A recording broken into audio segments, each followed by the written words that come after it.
Hello and welcome to this week's episode of the Girls Who Like Hoops podcast. I'm Tori. I hope you guys are having a great week. First things first, like, subscribe, get in the comments, share your thoughts and opinions. I'm, for the most part, always going to respond. And yeah, I really appreciate you guys and everything. Please go follow the social media. It's so important that you follow the social media because these episodes have been late lately because I have some stuff going on in my personal life, and I'll talk about those in a few minutes. But I hate the idea of like you guys not knowing when they're coming, because I am telling people like on the TikTok live show I'm a part of, on Twitter. Most of the time, if I post something on Twitter, I'll go and post it on Instagram as well. So just so you guys are like in the loop, just follow me on one of the platforms at least, so you know like what's going on.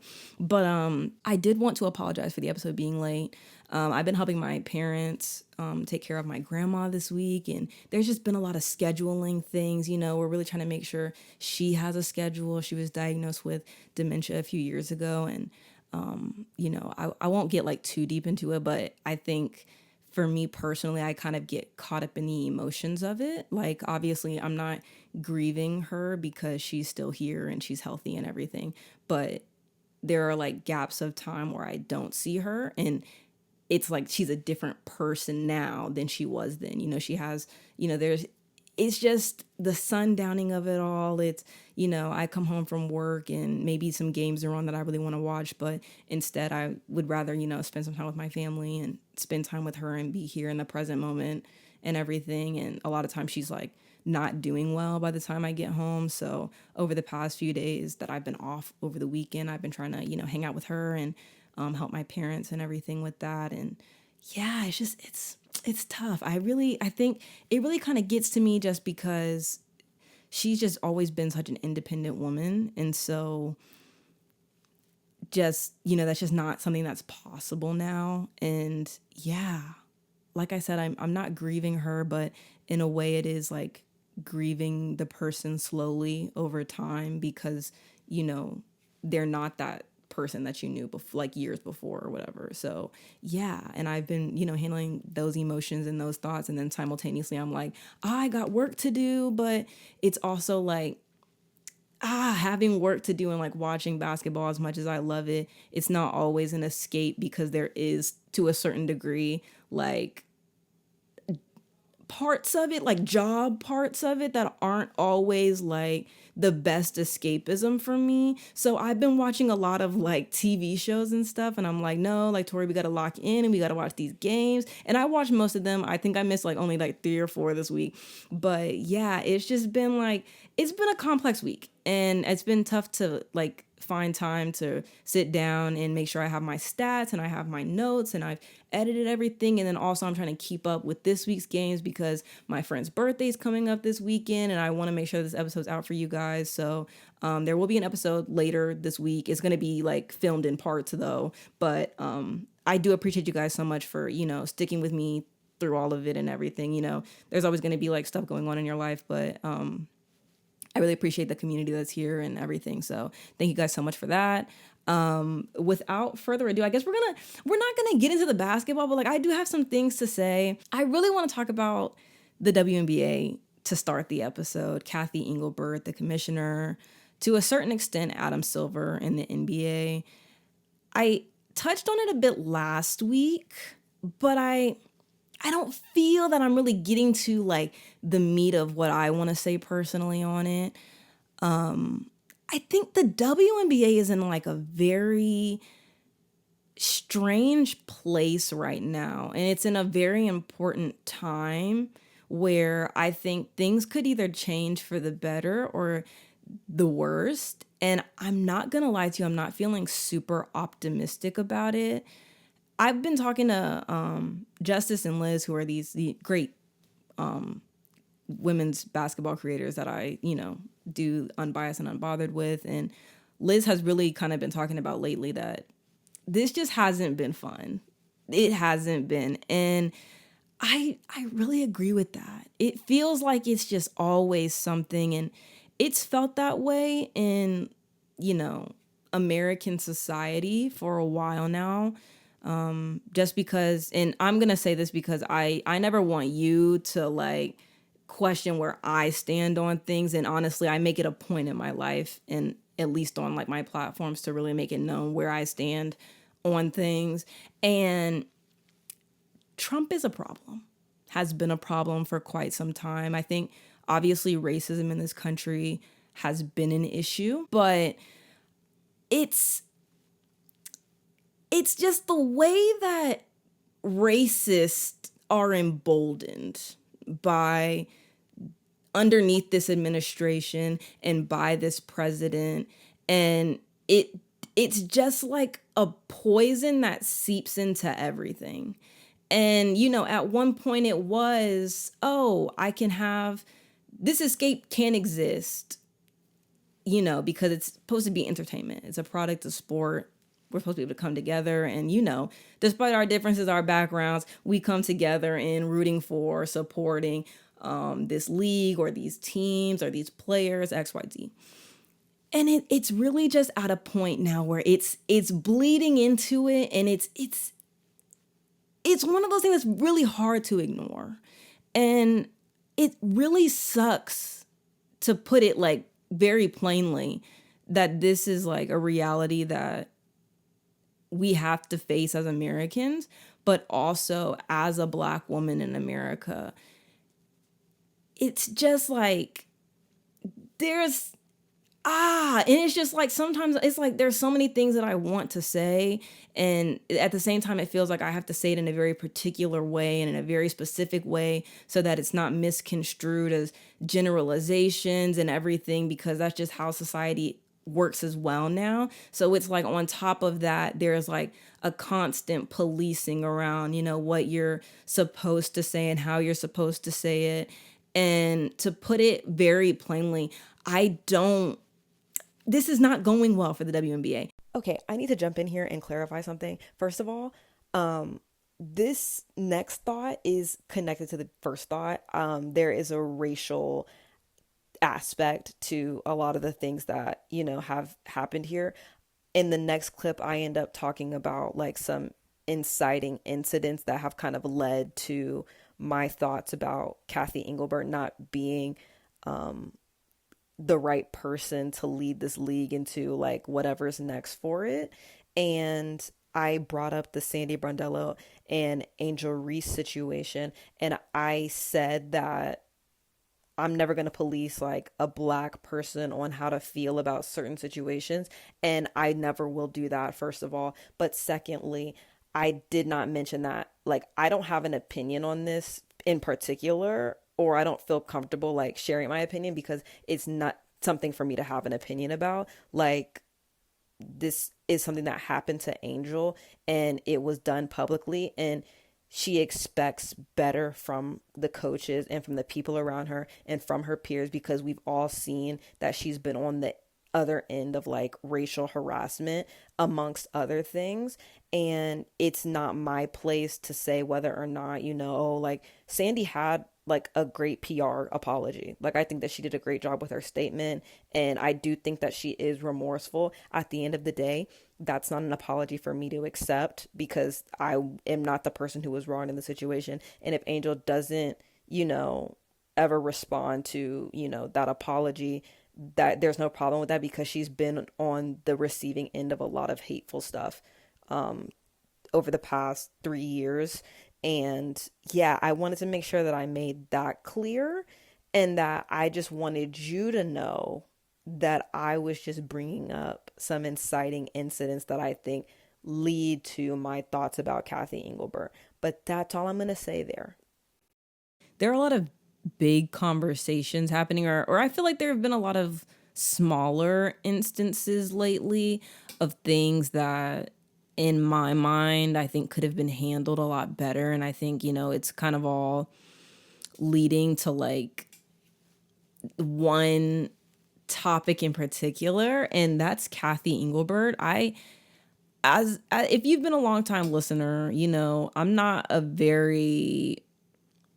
a strong proponent of her. I feel like a lot of times she's very silent, and I think that her leadership style, at least based on what I've seen so far, has just been, you know, to not address things and to not be vocal. And I think maybe that was appropriate for the time where she came in as commissioner, but I don't think that that is something that's sustainable or that it's something that's working and will continue to work long term. I think the WNBA is definitely in a space right now where things could change for the better or they could change for the worse. And I think it's just like and this is all very nuanced, I think more recently there was Sandy Brondello and what happened in the game Dream versus Tempo, where, she said some things about Angel in the heat of the moment. She released an apology, and I'm never going to police how anybody should feel about that matter. And at the same time, because of the place that we're at in American society right now, and honestly, like, it's like everything is coming to a head. And I think that a lot of stuff based on like this administration that we're under and this president that's in office right now, a lot of that harmful rhetoric and like, those bigoted ideas, I think a lot of those are spilling over into other things, and it's definitely affecting society. And, there's only like so many things that I can say that I think, I try my best to kind of like be understanding and open-minded about, other people's experiences and the things that are going on in life. And, I'm, like I said before, I'm not going to police anybody's opinion on it, especially anyone who's Black. But I did, I personally, I felt like Sandy Brondello handled the situation well. And, she immediately had her apology the next morning, and she again apologized today. I think that the suspension was warranted. And, I think that it showed that the league is, they have a hard stance on protecting the player in this instance, where I also feel that that has been lacking in other senses. It's kind of like you handled this situation in a better way than you have previously, but you're still not like handling every situation to that magnitude. It does go back to Alyssa Thomas and, the hate messages and threats and harassment that she experiences, and even Chelsea Gray to that extent. I think, again, with Chelsea Gray, she posted, some harmful stuff that somebody had sent, and, Hilton vacations, whatever that situation was, they ended up going in, releasing a statement. The Aces released a statement.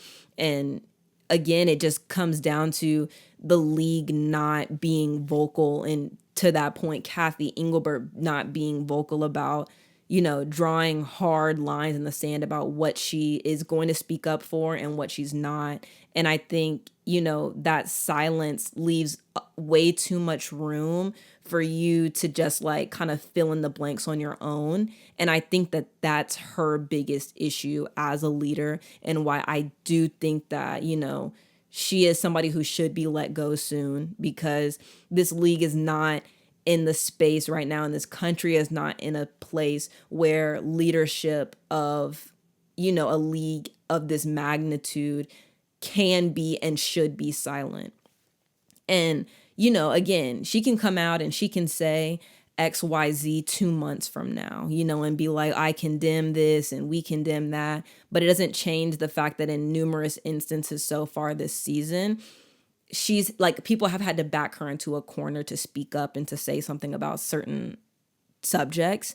And I don't love that. When we talk about Adam Silver, going and discussing everything that's been happening with Caitlyn and in the political landscape of right-wing media, I think this also falls on Cathy of like not getting out in front of media and being like, here's what, like, and kind of gauging the conversation. Like and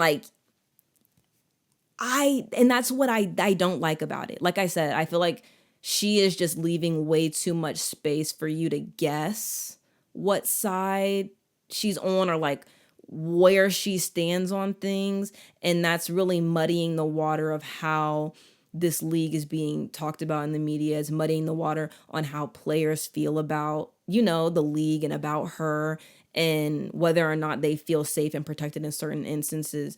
And I don't know, I just feel like it's time to move away from her, but also simultaneously, I'm nervous about how you move away from her, because it's like it can be worse.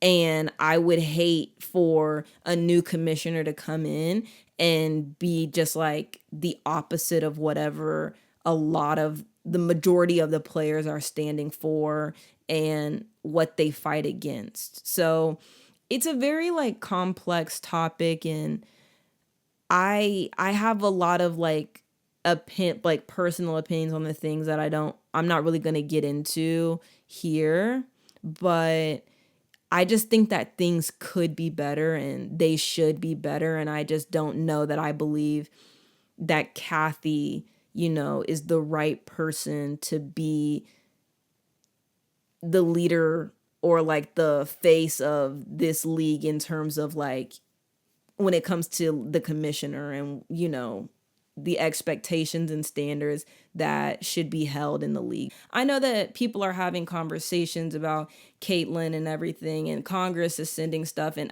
it's really not that.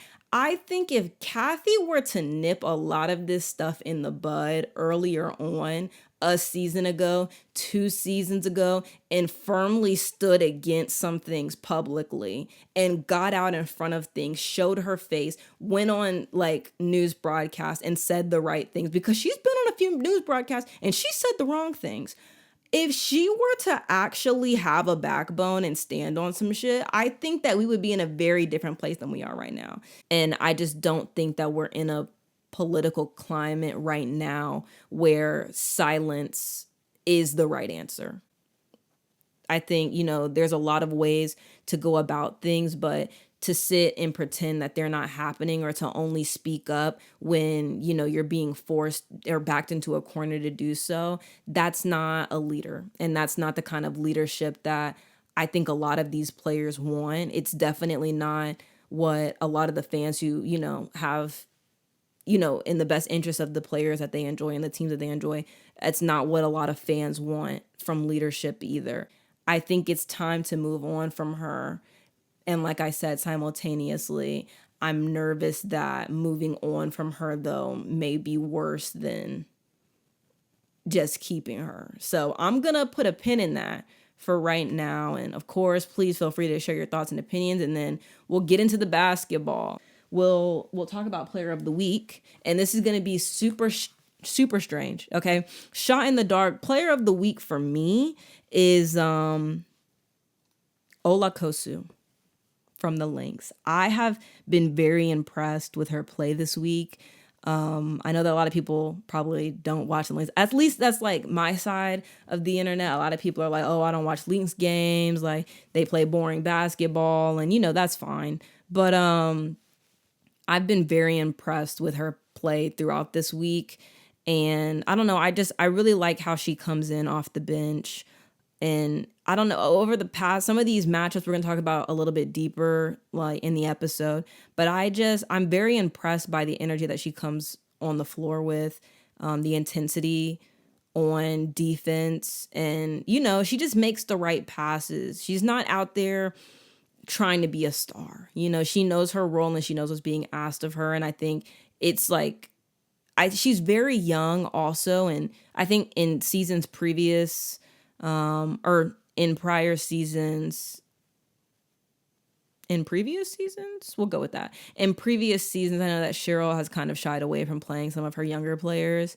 And I think Kosu is just one of those players who, she's kind of stuck it out, and she's kind of reaping the benefits now of, being a player who in the past has been able to come in the game and do what Cheryl has asked of her. And obviously Cheryl doesn't put anybody out on the floor that she doesn't believe in, and she doesn't really have anybody on the team, honestly. She won't put anybody on the team that she doesn't believe in or believe that, can get them to where they need to go, or she doesn't see something in. So I've just been very pleased with her minutes so far this week, and honestly, just throughout the entirety of the season. I'm a big Ola Kosu fan, so this week's player of the week goes to her. And then who won the week? I'm trying to think of who won the week. It was either... let me log in. Let me... to think on some things. Who won the week? The Golden State Valkyries. That's who won the week. Yes. I think, they have, and I have been disrespectful of them this season. I'm not going to lie to you. I don't watch a lot of Valkyries games. They're usually a team I'll put on in the background. I'm not like, they're just like, their brand of basketball doesn't excite me. I'm hoping maybe to lock in a little bit more after the All-Star break. And, but obviously the games that I have seen, everybody knows their role, and obviously the success that they've had this season doesn't go without the coach. And Natalie Nakase has been great, amazing. Actually, her sister was in my comments on TikTok like a few weeks ago. Seems like a super nice lady. So, I'm never going to do too much. But yeah, they had a really great week and they've been having a phenomenal season. I think they're number 2 in the standings right now. And they're like a game behind the Lynx. And, if we end up falling to them, that's okay with me. I feel like they've been playing some great basketball this season. And honestly, I'm not going to lie to you. I would be afraid to see them in the playoffs.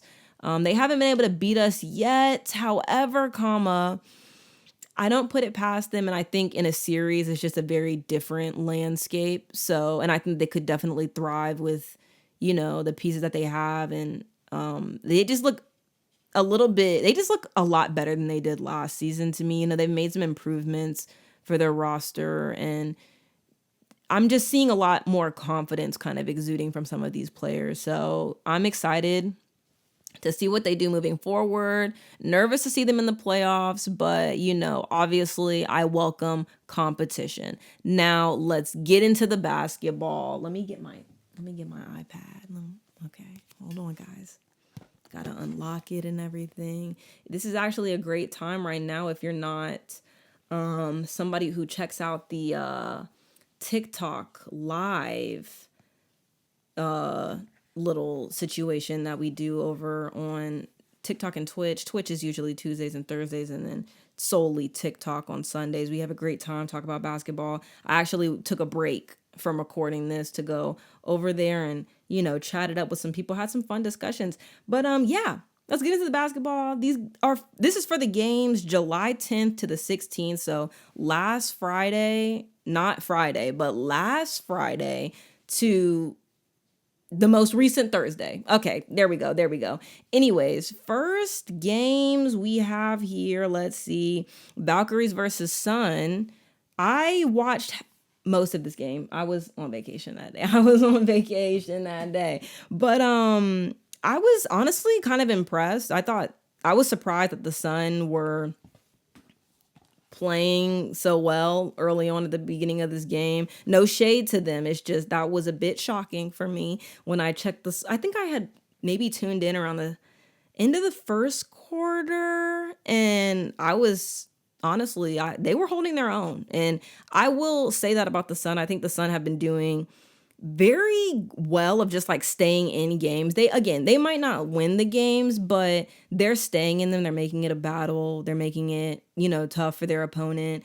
And especially for them to be able to, stay in a game like that versus the Valkyries, who are a top team in this league and are more than likely going to the playoffs. How can you be mad at it? The Valkyries did take this win 79-64. Connecticut started the game off strong, but they were held to 6 points in the second quarter. Good God. I don't even remember typing that. Anyways, and they were outscored for the remaining quarters after that.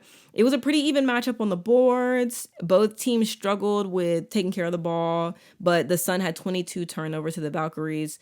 Actually, I don't even know how many turnovers they had, but what I do have in these notes that the Valkyries capitalized off of those turnovers and scored 19 points. And, you can just never win a game like that. So for the Valkyries, they got points from everyone who played for the most part. I think there was only one person who didn't score, but, if you can get that kind of production from everybody who played, you can never be mad at a performance like that. Veronica Burton had 17 points, 6 assists, 3 rebounds, 2 blocks, and was 7 of 12 from the field. Janelle Salon had 16 points, 7 rebounds, 3 steals, was 5 of 11 from the field, 4 of 7 from 3. And I believe that she is one of the players on the Valkyries who is in 6th player of the year conversation. She's been great off the bench. I think she's the player who's had the most threes off the bench, I think. I'm pretty sure that that's what people have been saying. I feel like that's right. Yeah, we'll go with that. But she's having a phenomenal season. And again, if you can continue getting that production from her off the bench and then, continue getting numbers like that from Veronica Burton, or even just having Caitlin Chen come off the bench and give you something. I'm impressed by this team. And I was also very impressed by their performance versus the Fever, which we'll talk about a little bit later. But for the Sun, nobody really had any crazy performances. The Valkyries definitely make it tough for most teams to get good looks. So, that's very understandable. Diamond Miller was still able to go out there and give you 14 points, 3 rebounds, was 4 of 8 from the field. Olivia Nelson-Adota gave you 12 points, 8 rebounds, 4 assists, and Charlize Ledger-Walker, 10 points and 2 assists. And I've really enjoyed watching Charlize's growth this season so far. I know at the beginning it was really questionable, whatever the hell the Sun have going on. But I think that Charlize is definitely, making it known that she's a player who is worthy of being kept when the team is moved to Houston. And I hope that, she has a spot somewhere. And if not, I hope that somebody, picks her up on a training camp contract or something, because I think she's a good player. Charlize Ledger-Walker, I think she's been great when she needs to score sometimes. So this 10 points and 2 assists, I'm pleased with personally. But there's also going to be times, and I think this happened in the game versus the Fire, where she doesn't really have any points, or maybe she only has 4 points, but she's still, facilitating, making sure the offense is flowing well. And I think I was actually just talking about this on the TikTok live. We were kind of talking about ranking the UCLA players based on how well, they've been able to adjust. And I think at number 1, we had put Kiki Rice. And then we had Gabriela Jaquez. She's been playing great. I know she's kind of hit some people said that she hit a wall in the comments, but I don't know that I agree with that personally. I think she's done well coming off the bench. And she had her injury for that moment. And, obviously it's going to be a little bit tougher to, get back into the game and everything after you've been away and out of rhythm and everything like that. But I definitely think Charlize Ledger-Walker is, that next player. And then, we can talk about Lauren Betts and so on and so forth. So I've been definitely pleased with her play so far. But I'm excited to see, what the Sun do after the All-Star break. Again, obviously they're probably not going to change much in the standings. I definitely don't foresee a playoff push. But, some of the players are definitely making it known that they're here and they want a roster spot next season. Next, we have Wings versus Tempo. The Wings beat the Tempo 108-95. Dallas won the battle on the boards 32-24. The Tempo struggled taking care of the ball. They had 12 turnovers to the Wings 6. I also think the Tempo did well scoring in the paint. However, the bench only gave them 3 points, and you definitely can't win a game like that. You definitely can't. But I do like that the Tempo were they were staying in it. They stayed in it for the majority of the game. It was never anything too crazy.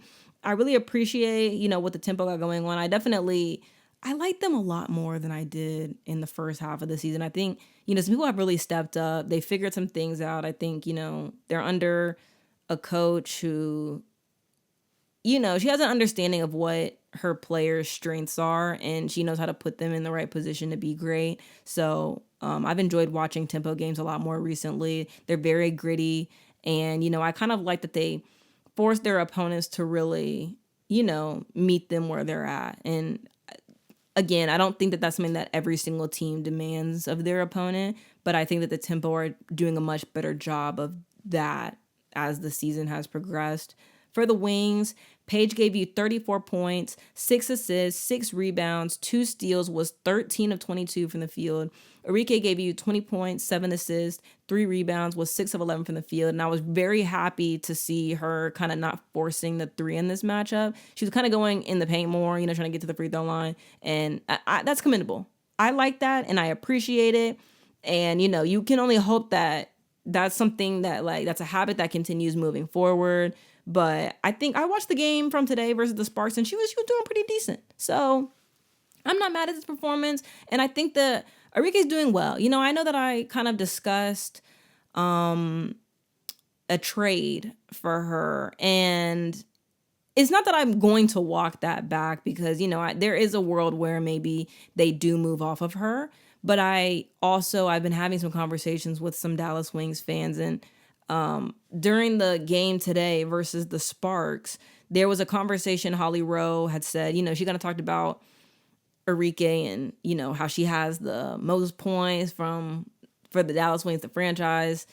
And it really kind of reminded me, even though we're having conversations about, oh, you need to trade her, you need to do X, Y, Z.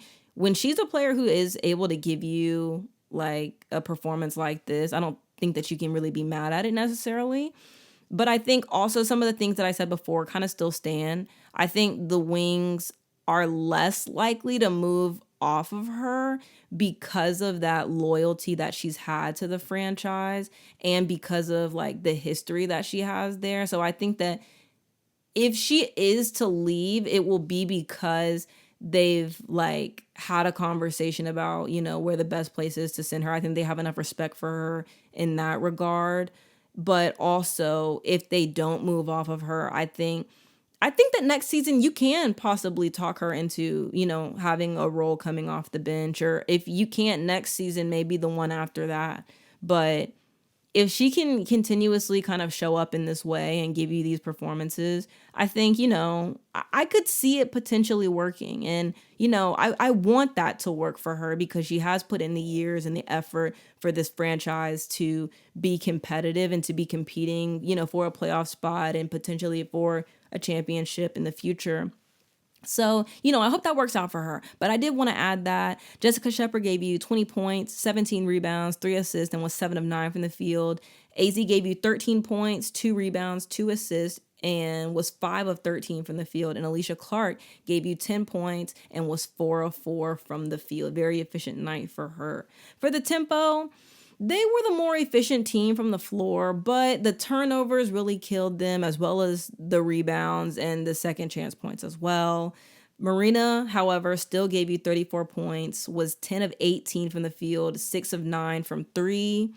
Lauda Yuskaida, I really have been enjoying her performances over the past week or two. She's been phenomenal and has been a really great running mate for Marina. She gave you 25 points, 3 assists, 3 rebounds, and was 10 of 16 from the field. If anything, I more so hate that some of these performances that I'm talking about, didn't lead to a win. But I do think once you have a Brittany Sykes healthy and you get Kiki Rice back in it, I think that you definitely, you go on a little bit of a run after the All-Star break, maybe if that's when they come back or, whatever. But if they can keep floating above water, I'll be very interested in seeing, who gets one of those final spots.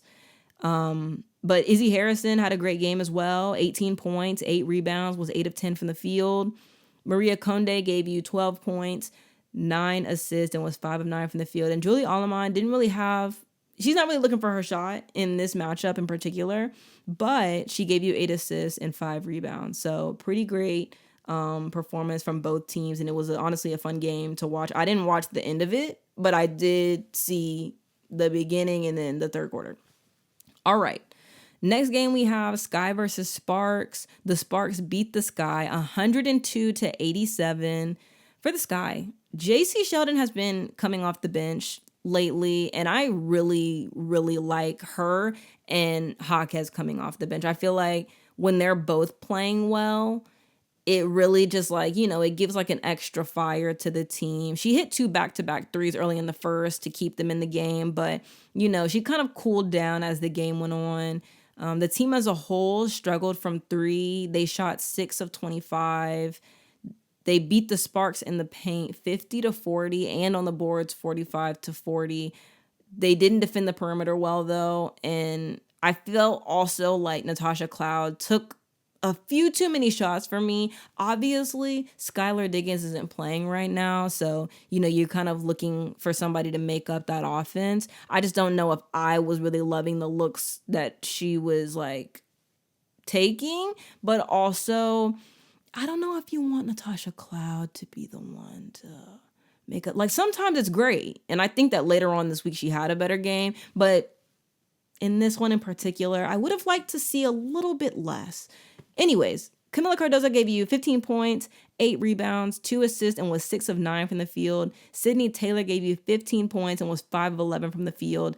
Gabriela Jaquez gave you 15 points, 5 rebounds, and was 6 of 12 from the field. And JC Sheldon gave you 10 points, 2 assists, 2 steals, and was 4 of 7 from the field. Again, really like that younger group there.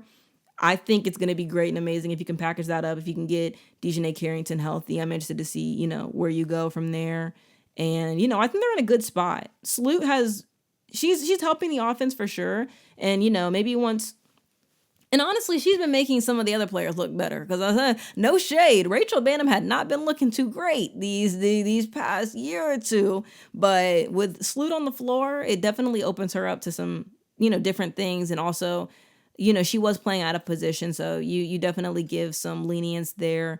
But I've been impressed so far with what the Sky have going on a little bit more recently. I'm not necessarily still calling for Tyler Marsh's job, but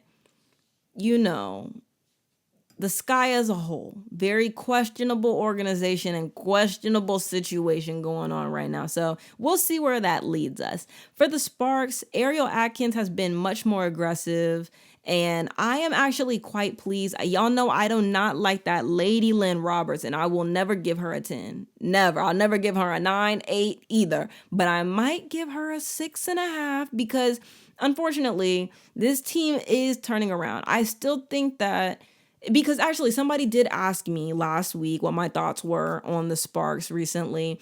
And I was kind of like, I need to watch some games. And so I did. I actually watched a lot of Sparks games. I was really very, very attentive on what they were doing so that I could kind of answer that question.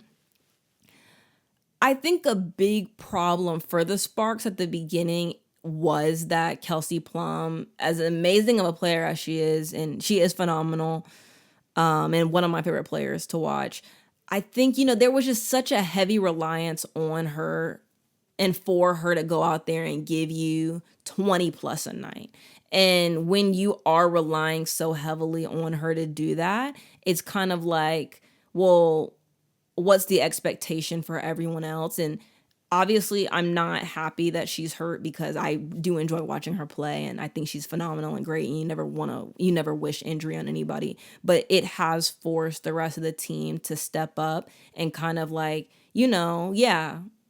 the Tempo scored the most points in league history on us, and Marina tied the record for, most points in a game or whatever. And you do have to wake up on that. And I don't know that that's something that happens if Kelsey Plum is healthy. I think that at the time that was a different injury than like the one that they have now. But still, the point still stands that if she isn't injured, I don't know that you answer some of these questions as soon as they have right now, or even if those questions get answered at all in this season. So I think sometimes injuries are like a little bit of a wake up call for like, what are the expectations that we have for each other and for this team, and what do we want them to do? What should we be doing? What's the expectation for everyone? And lately, I think the Sparks have been answering the call, and I think that if they're going to be able to like continue with this consistency and this aggressiveness on offense from so many of their players that have been playing well, once Kelsey Plum comes back, even with minutes restriction, I think, they can go on a bit of a run and they can make the playoffs. And again, I think that Lynne Roberts is a questionable coach. And again, we'll see how everything looks once Kelsey is healthy and everything.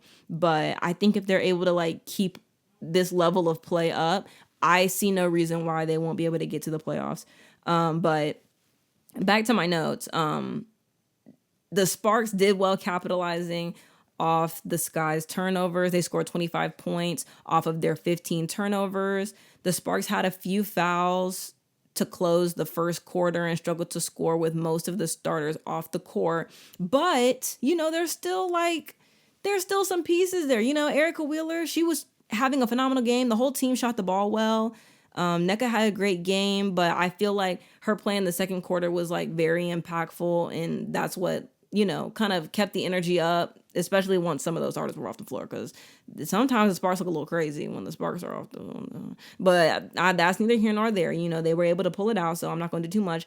Okay, but before I get into the stats, I will say that the team shot 51% from the field and 45% from three. I don't know if I think that that's going to be sustainable, like, long term, but I do think if you're capable of, like, consistently repeating that level of performance, they'll be in good shape. And I think, they're going to have to be phenomenal after the All-Star break in order to get that playoff spot, because, they started the season off so rough. But I think if anything, the aces really showed last season. Obviously not everybody's the aces, but the aces kind of showed that, you can have a rough start to the season and you can turn things around. And I'm not saying they're going to win a chip, but, you can.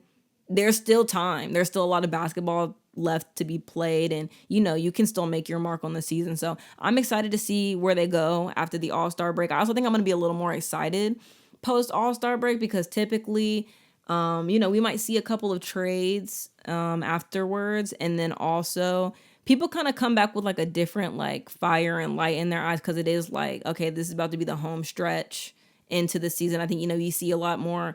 We see a lot more intensity from some of these teams as well. And I hope the officiating is going to be a little bit better afterwards as well. So I guess we'll see what happens. But Nneka Ogwumike gave you 25 points, 12 rebounds, 5 assists, and was 9 of 16 from the field. Ray Burrell gave you 17 points, 4 assists, 2 blocks, and was 6 of 13 from the field, 4 of 6 from 3. And I've been very pleased with Ray, even during that slump and that stint of time when Kelsey had first gotten injured.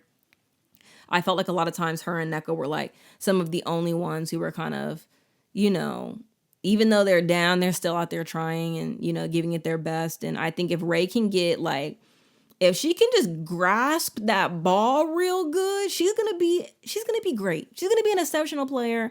And I'm excited to see it. And I think we're kind of seeing flashes of that and have been seeing flashes of it in different instances.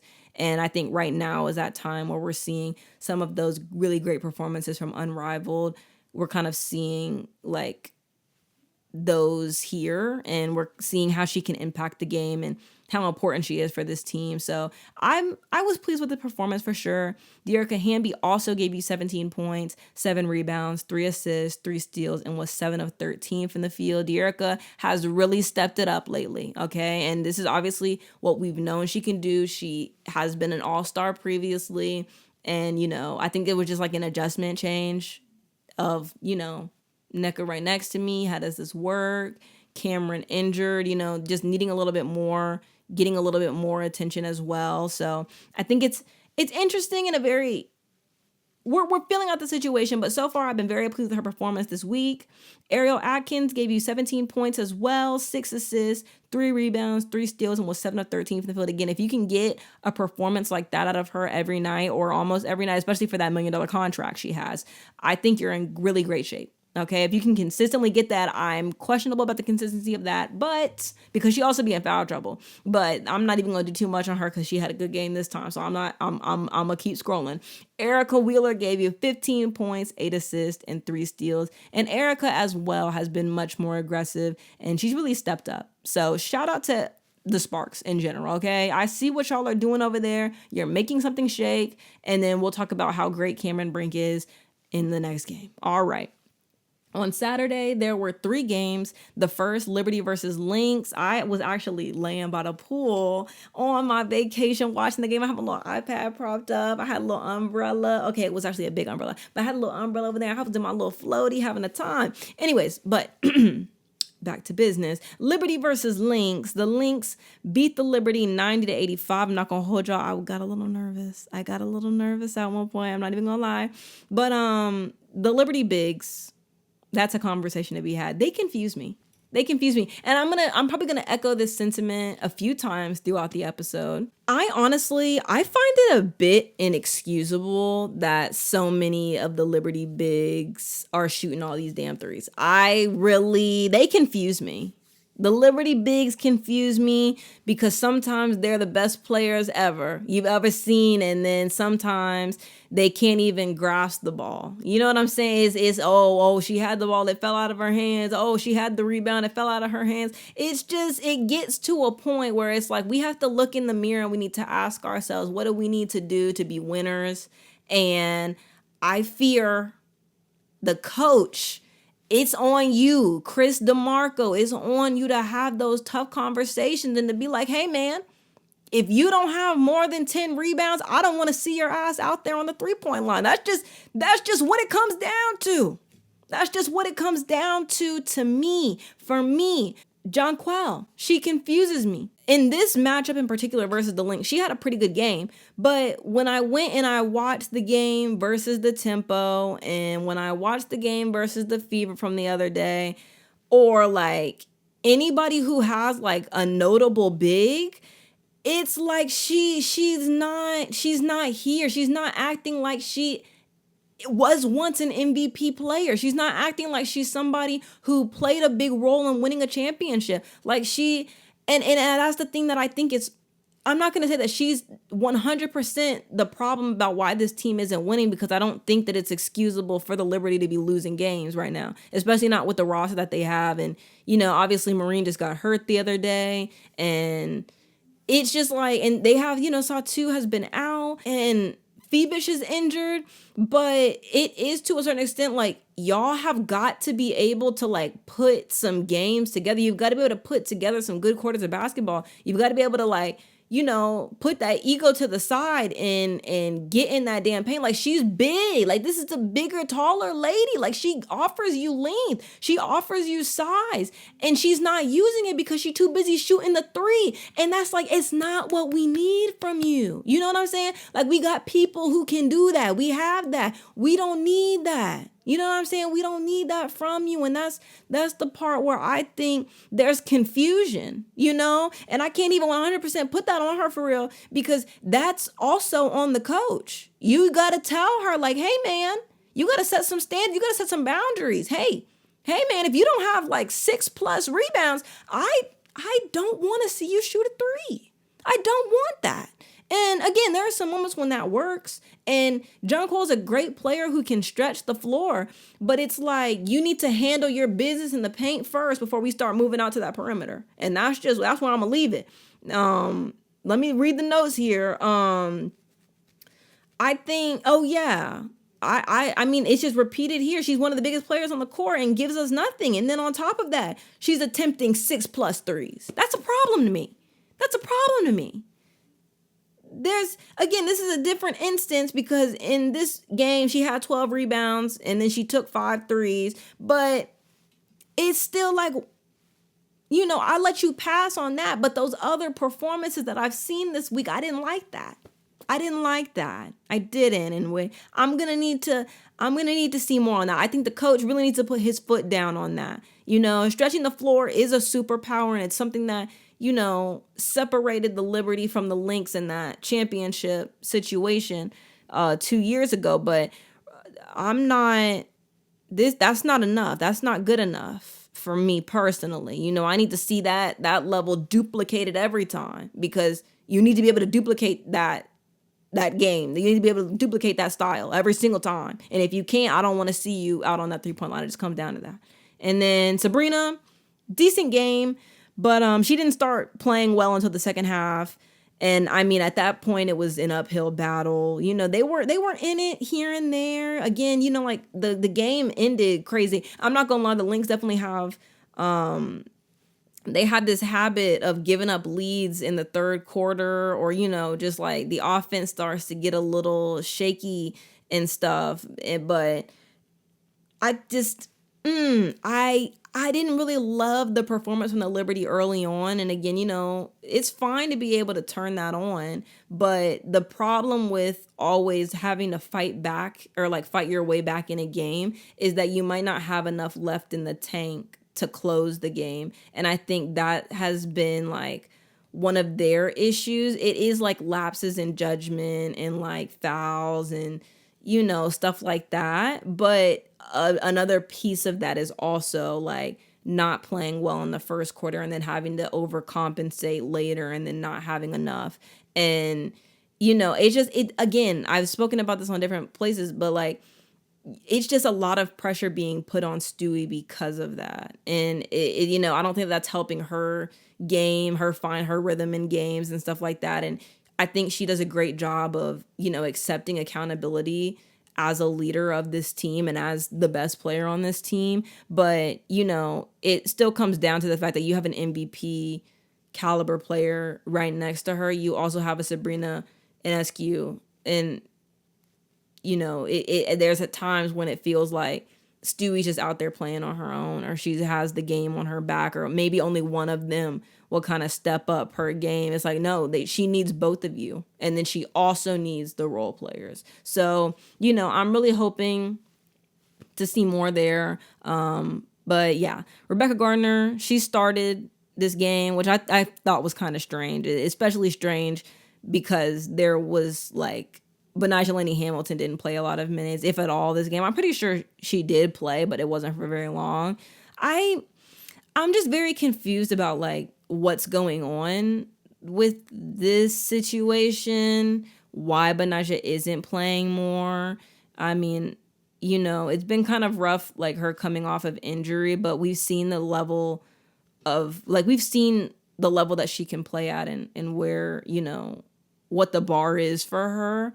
And I just think, the coach just isn't doing a very good job of helping her excel and be at her best. So I hope that that's something that changes. I think that she could be definitely a big piece, especially because you have like, Satu is hurt and Phoebus is out. So I'm really just like expecting to see some of these players more, and I'm not, or like when I am seeing them, it's like the offense isn't working in their favor. So I'm hoping that this gets figured out soon, just because like I don't love the team. Obviously, y'all know I'm against the Liberty, okay, every time, but they're kind of growing on me a bit, and it's really low-key. I feel bad. I want to see a high level of competition, and I know that this is a group that has given me that before, but it's not looking like that right now. So, hopefully they figure that out. And then I have here, in a similar vein, Lynx have a terrible habit of giving up the lead in the third quarter, but I will say they always have enough in the tank to finish the game and close it out. They might drop that third quarter a little bit, or they might drop the ball a little bit in the fourth, but they always rise to the occasion, hit shots when they need to. And, the Lynx are the Lynx at the end of the day. I'm still... People are still like in my ear, like, oh, they always good in the regular season, but can they do it in the playoffs? And they don't have enough. Slow your roll, big dog. Okay. I think I was having a conversation the other day on that Unbiased and Unbothered show. And, somebody had asked me about Olivia Miles MVP. At first I was kind of like, I don't really know what my thoughts on that are. I feel like she's going to be an even better player in the future. So like, I don't know. And then, it wasn't really that, though.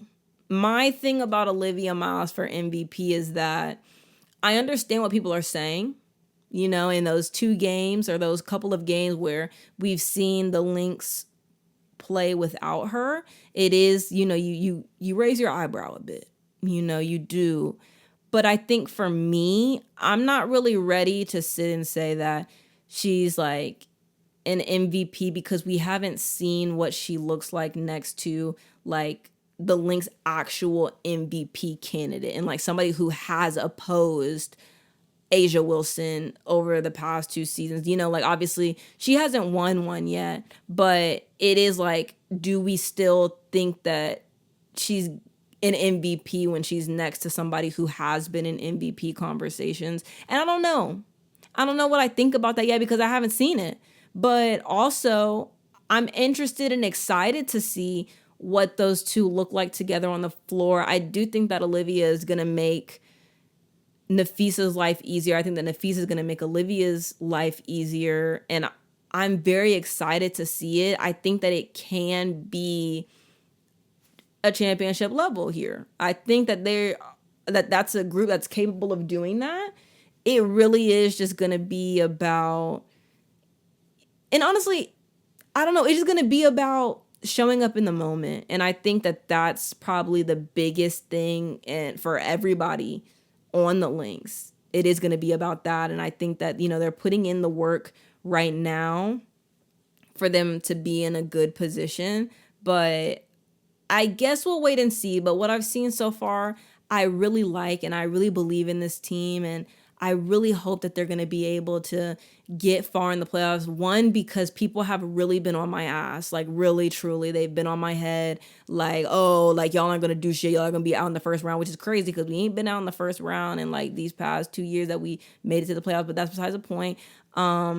I don't know. I just really want them to have it because people hate us so much. You know what I'm saying? Like, I feel the hate. And it's like, damn, like, don't nobody want my team to be great. Like, y'all just hate us. And that's okay. But, like, damn, like, I really need my team to show up. And it's like, I recognize that they haven't been in the postseason. So, yeah, those are my thoughts on the MVP thing, if you were wondering. But I think that's what it is for me. I want to see what it looks like when Nafisa is there. I want to see what that shot diet is, because then it's like Olivia doesn't have to take some of the shots that you feel like she has to take in the moment because the game is slipping or something. And, obviously she's good to hit a big shot. She's good to have a momentum changing defensive play even, but it is still like, okay, well, do we still think that with a Nafisa Collier on the floor? We'll wait and see. Anywho, this game was closer than I would have liked. The Liberty's size and length were definitely big factors in this matchup, but they overcame them despite being without Juhas. I think something happened with her knee in this game, and so she didn't play anymore after that, and then she didn't play in the matchup following. But yeah, again, I really like what Dorka has given us so far with her minutes. And I don't know, I think they're on to something good. We just have to give them time to cook. Like, damn. Anyways, Lynx beat them on the boards 40-34. They shot the ball off in the field better, but the Liberty had a really great third quarter. Unfortunately, they just didn't have enough in the tank to close it. And I think the Lynx, they got a lot from their bench as well. I was very impressed by that. For the Liberty, Sabrina gave you 25 points, 8 rebounds, 5 assists, 2 steals, was 9 of 10 from the field, 3 of 12 from 3. 9 of 10 from the field. Something ain't adding up. 9 of 10, 3 of 12. Something, I don't know. I must have typed something wrong. You know what it was? I think she was 9 of 20. That feels more correct. My hand must have slipped or something. I think it was 9 of 20. Because 9 of 20 and 3 of 12. Yeah, that makes more sense. I messed up somewhere. Anyways, Brianna Stewart gave you 17 points, 7 rebounds, 3 assists, 3 steals, and was 7 of 16 from the field. Jonquel gave you 15 points, 12 rebounds, 5 of 11 from the field. And Marine gave you 4 points, 3 rebounds, was 5 of 10 from the field, 4 of 9 from 3. For the Lynx, Kayla McBride gave you 25 points, 4 rebounds, 4 steals, 2 assists, was 8 of 17 from the field, 5 of 11 from 3. Kayla McBride is doing some legendary stuff over there in Minneapolis, okay? Trust that and know it. She is playing phenomenal hoops right now. Olivia Miles gave you 23 points, 5 rebounds, 4 assists, and was 6 of 16 from the field. Not super efficient, but she did hit shots when you needed her to. Struggled getting to the paint a bit. And honestly, like, that makes sense, but I do still like her tenacity there. I like that she's willing to go in the paint and battle for it, try to get to the line. I respect it. There's a lot of players who aren't doing that, who maybe I'll bring up and discuss later on. Probably I will bring that up. Anyways, Natasha Howard gave you 16 points, 9 rebounds, and was 5 of 9 from the field. Struggled a bit this game versus this Liberty matchup, but still held her own, gave you the 16 points, so can never be too mad at that. Courtney Williams gave you 12 points, 12 rebounds, was 5 of 17 from the field. You don't love that, but we'll take it. Still got the win. And Nia Coffey may not have given you a bunch of points, but she gave you 5 rebounds, 5 assists, and 2 blocks. Next, we have Dream versus Fire. The Fire beat the Dream 102-92. It's really unfortunate that this is the first note in my notes. Rhyne Howard had 0 points at the half. There was no Angel Reese this game. I do want to note that. The Dream won the battle in the paint 52-40. Medina Okot had a great game. Phenomenal, honestly. I think she's she's progressing very nicely so far in her career. I think she's right where she needs to be. It's a great system for her. And I think this was her first start of, her career. So shout out to her. The Dream beat them on the boards 32-26 and had fewer turnovers, 12-16. They also went to the free throw line more, but it didn't matter because they shot so poorly from the field. They shot 44% to the Fire's 60%, which honestly is an anomaly, but still shameless affair. And 20% from three. They shot 6 of 30 to the Fire's 48%, and they shot 14 of 29 from three. For the Fire, I do think, I've been a bit hard on them. Yeah, so that's what I want to address first. I've been a bit hard on the Fire. I will say that they had a great game. Honestly, I was very impressed with the offensive intensity from the players in double figures. And I do think the outcome of this game would have been different if Angel were playing, but I do still want to give them their props for seeing an opportunity for a win and taking it. Sarah Williams had a phenomenal game. And actually, I had tweeted about her performance, and my tweet had made it to their socials.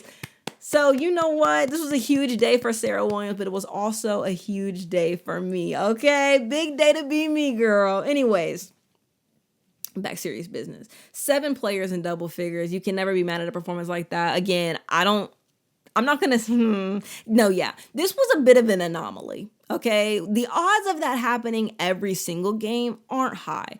Obviously, that's the goal. That's what they want. I'm going to slack off on the Fire a bit of being so critical because I love me some Bridget Carlton, first of all. Carla Late has really she's showing me something. And at the end of the day, I really like the team, I like that the coach believes in his players. And so I'm going to give him time. I'm going to give him time to cook. Now, if we hit this point next season and I'm still not moved, I'm going to take a couple swipes. You know what I'm saying? You can still have a bad week and I still believe in the team. You know what I'm saying? I can still talk my shit, and I will talk my shit on the mic because it's my mic. It's my mic and it's my show. But, yeah, I was very pleased with this performance. Megan Gustafson gave you 17 points, 4 rebounds, and was 7 of 11 from the field. Sarah Williams came off the bench and gave you 15 points, 2 rebounds, and was 6 of 6 from the field. I love to see it. Emily Inksler, while sometimes she leaves me raising my eyebrow during certain performances or during certain stints of games, this game she impressed me, giving me 14 points, 11 rebounds, 4 assists, 3 steals, and was 5 of 8 from the field. Carla Lake gave you 13 points, 10 assists, 3 rebounds. Bridget Carlton, I won't say she had it on automatic, but she was hitting that thing. She had 12 points, 4 assists, 3 rebounds, 2 steals, 2 blocks, and was 4 of 9 from the field and 4 of 8 from 3. And shout out to Jasmine, because I asked her, because she was at the game that day, I asked her to send me a picture of Bridget Carlton at the game, and she did. I'm going to put it in the little thing. Anyways, back to serious business. Frieda Bühner. I was hard on her. Hold on. I'm actually, because I do have things to say, and if I'm wrong and presented with new information, I'm going to let them have it. She did have a slower start to the beginning of the season, and I wasn't super duper impressed by what she was giving me at one point. And again, I was very hard on them. I was very hard. And I think that's fair. That's my right. You know what I'm saying? That's my right. But these past few games, she's come up big. And we could say, I could come up with reasons about why to not take any of this too seriously, but I'm going to let them have it. And I apologize to Frieda. You weren't impressing me. You weren't moving me before, but I'm starting to move a little, I'm starting to move. I'm starting to hit a little 1-2. I can do a little dancey dance. I get it. I understand. Anyways, she gave you 11 points and was 4 of 5 from the field. Then Taya Oblak, phenomenal backup point guard most days. Sometimes we struggle. I still like Taya though. But 10 points, 7 assists, 4 of 4 from the field. For the Dream, disappointing showing from them. And I feel like I oftentimes hop on the mic every week and I'm disappointed a little bit in something that they did. Very winnable game for them, but they just couldn't get the job done. There were a lot of settling for threes, as I've discussed previously in other episodes, and it's just crazy that it's just every week like clockwork. I'm back on here, settling for threes, not enough paint touches, forcing the three. You know, I get what the idea is. I get it.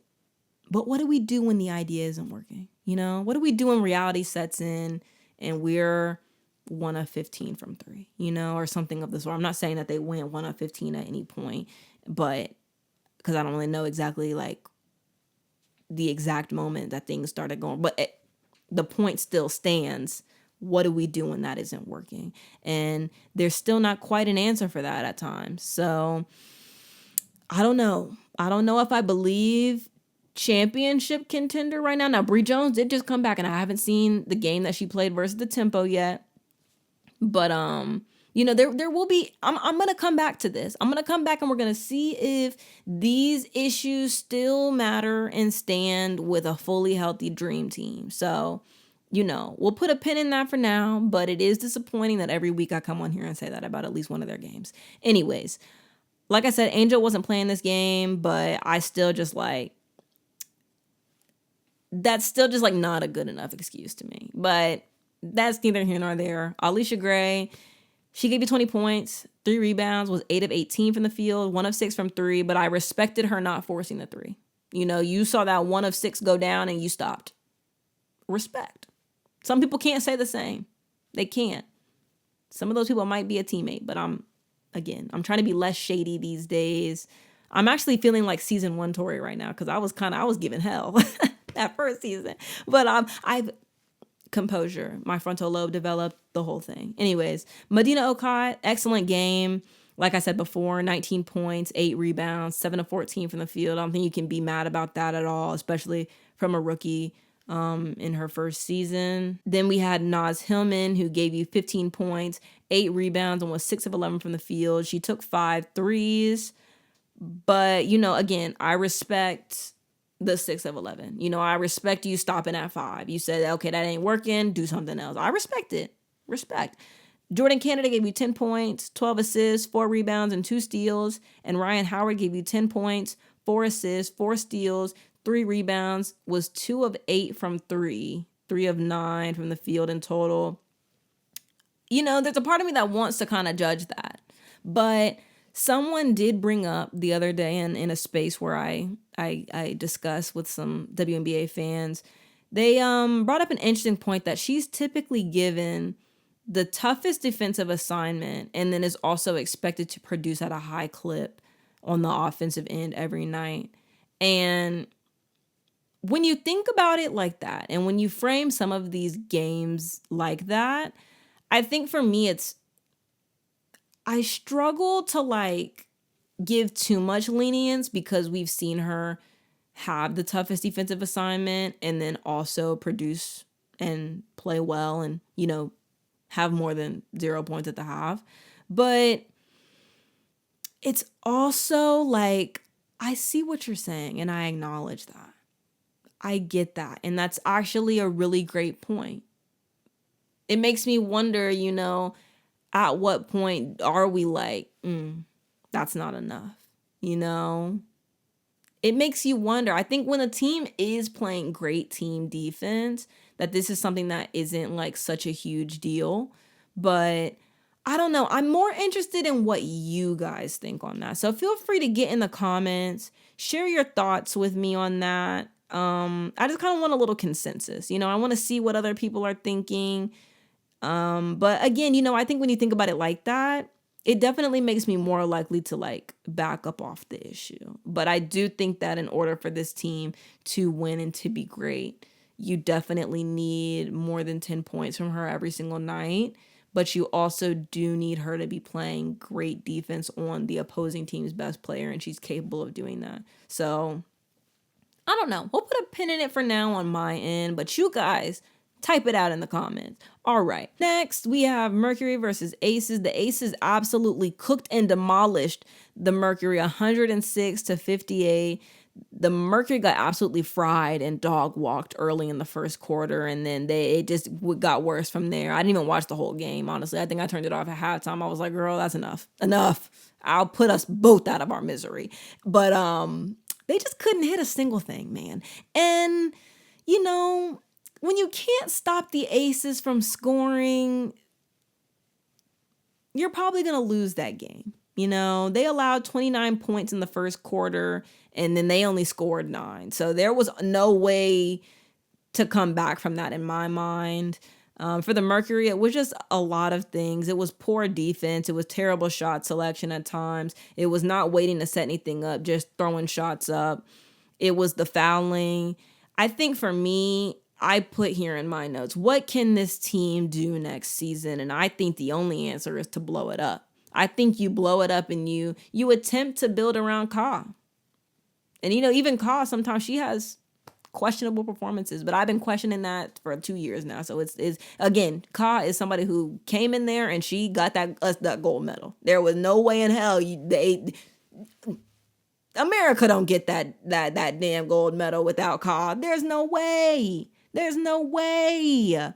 She saved them after basically getting a couple of DNPs. I'm not going to say that it was a wrong decision, but when the moment was ready for her, she showed up. And there are moments when I think later on in this week versus the Lynx, she had a good performance. There are spurts and moments, you know? But and I'm not saying that maybe she's the star player of this team, but I do think that, you know, after this season, maybe you trade AT, you know, you trade, there's still some good pieces. I told you, I really like Ayayi and I like, Akoa Makani. But like, that's kind of, I like Brashawn. She's good. And Natasha Mack, honestly, you keep her. I think if you keep some of those pieces and maybe you obviously, you know, you let Sammy Whitcomb come back and see what she can do, but you got to get rid of some of this stuff. Some of this stuff is just like extra baggage that you're hoping to work and it's not. And I think that also some of this comes down to, you know, the coach. You know, what are you demanding from your team? And I think that he wanted them to respond in that next game versus the Lynx, which we'll get to and discuss. But it's just whatever the hell they have going on right now, it's not working and it's not going to work. And, you know, it's time to move off of that and maybe think about a rebuild. Maybe you go and try to get some pieces from the Mystics. Maybe you go and try to get, you know, a couple of younger things here and there. Maybe you try to sign a free agent or something. But right now it's extremely murky for them. And, you know, maybe they're hoping for a lottery pick. And I don't know if they get that, though, because last season they went to the championship. I don't know, man. But they need to try and make something happen because this team is low-key dog water. Okay? Anyways, out of respect for myself and the team, I'm not going to talk about the stats, you know, out of respect. But for the Aces, phenomenal game from so many people, I'm so sure. It was actually, when I looked at the stats, I was honestly surprised by some of them because I was like, nobody really like did anything super duper crazy. I do want to obviously give my tens and tip my hat to Justine Pissott. Listen, I really tried with the name. I'm gonna tell you what happened. I had looked it up on YouTube. Actually, I had Googled it, right? And they gave me the notification and they were like, the last name is like pivot. So I think it's like Pissott. Listen, and then I had watched a YouTube video of an interview she did when she was with Tennessee over there, and they said her name, but I low-key forgot it. And I even have like a little pronunciation thing here. It says Pissott, but like I don't know if like I'm saying it too slow on the other way, but just know I respect that lady. I respect that lady in this performance of 17 points off the bench and 5 of 6 from 3. Big night, especially when you consider, you know, getting traded from the Fever. You know, you go out there, your first game there, you go out there and you have a night like that. Phenomenal. Very happy for them. The Aces know how to pick them, man. But yeah, shout out to her and shout out to the Aces for that blowout win. You know, that's the only way that you can respond after the Mercury tried to do what they did that first game of the season. You know, they thought they was hot shit. They really thought that. And then now look at them. Questionable. Hey, man. Karma. Anyways, on Sunday, 4 games. The first, Liberty versus Tempo. The Tempo beat the Liberty 93-91. Very close game, but also a very enjoyable rewatch. Maria Conde had a great first half. Movement off ball really set her up for some good shots. She also just had a few great passes. I think her court vision is great. And again, I just really like the ball movement from the Tempo when that's something that, they're working towards.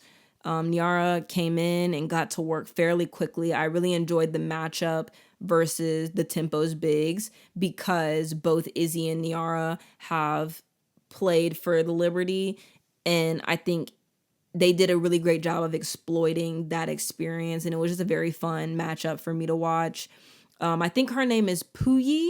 I believe that's the pronunciation. That's what they said on the broadcast. The refs really sold not giving her that shot. She had a shot at the at the shot clock, at the end of the shot clock. Let me lock in.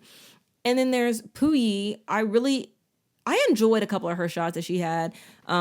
She's not like a huge standout player or anything, but she did hit a really great shot before the buzzer and the refs waved it off. But I think during that moment, we saw some great footwork, and she had a good look despite, the defense being draped on her. I think it was like a little step through shot, and then they went and played it back, and they were like, this shot, she hit it before the shot clock. But, it's whatever. I just really like that the Tempo have little hidden gems on their roster, and I really like the Tempo. I really do. I'm excited to see, how they look with Brittany Sykes once she's back, and Kiki Rice. And I've been talking about this, I'm so sorry, but I really like them. They're a gritty team, and they're really fun to watch. The Tempo struggled to take care of the ball in the second quarter. Marina picked up a few fouls in the first quarter. I really like the physicality she plays with. I know that, sometimes it's something that gets her in trouble and sent to the bench before the half and everything. She has to be a little bit mindful of that. But I like the physicality she plays with. I think it makes her a great player and makes her, the player that she is, and also helps her finish and everything. So I really like that. I really love that. Sabrina's shot selection was a bit questionable at times. I think she had 13 seconds left on the shot clock, and she threw it up, and I was like, you actually didn't have to do that. Actually, you could have waited for a better look. And I think it was actually in the fourth quarter that shot happened, and I was like, man, I'm sure once you lose this game and you look back on it, you watch the film back or anything, I think you definitely wish you got that shot back for sure. But the Liberty did well getting out for the fast break points, but they weren't able to keep that pace up throughout the entirety of the game, and that caused the point deficit. The Liberty forced 23 turnovers, but still weren't able to pull out the win after not shooting well from the field. They shot 43% to the Tempo's 51%, and they shot 19% from 3 to the Tempo's 37%. For the Liberty, Sabrina gave you 28 points, 8 assists, 4 rebounds, 3 steals, and was 9 of 18 from the field, 3 of 7 from 3. I'm building a case, which is the only reason that I put her 3-point percentage there. I'm also building a case against Jonquil. There's a reason that these 3-pointers are being pointed out as well, and we'll get to that as I've stated previously. Brianna Stewart, 22 points, 8 rebounds, 2 assists, 2 steals, and was 8 of 21 from the field. Pauline Astier gave you 14 points, 3 rebounds, 3 steals, and was 5 of 8 from the field. And Jonquil Jones gave you 10 points, 10 rebounds, was 3 of 8 from the field, 1 of 5 from 3. Had the 10 rebounds, but 1 of 5. I'm going to need you to take a few steps back from that line. Anyways, the Tempo. Marina gave you 30 points, 5 assists, and was 9 of 19 from the field. Euskaida gave you 18 points, 4 rebounds, 3 assists, 3 steals, and was 7 of 8 from the field. Conde gave you 15 points, 2 rebounds, 2 assists, 2 steals, and was 5-11 from the field. And Niara came off the bench and gave you 13 points, 7 rebounds, 2 steals, and was 5 of 9 from the field. Next game we have Storm versus Mystics, and the Mystics beat the Storm 84-79. My only note here is that Flage was making some questionable takes and makes. Now, I will say this. We gonna look at the stats, y'all. We gonna look at the stats. Let me look at my computer. The Storm, they won in the paint 48-38, and I'm pretty sure they beat them on the boards as well. Yep, Storm had 43 rebounds to 32. I genuinely think the Storm are just trying to tank sometimes, and they just like forget. But also, I will say, they have some good performances. I think Dominique Malonga is kind of hitting that like second year like slump a little bit, because she will go out there and give you like 10 points, and she had 10 points here and 15 rebounds, 2 steals, 2 blocks, but it's like 4 of 10 from the field.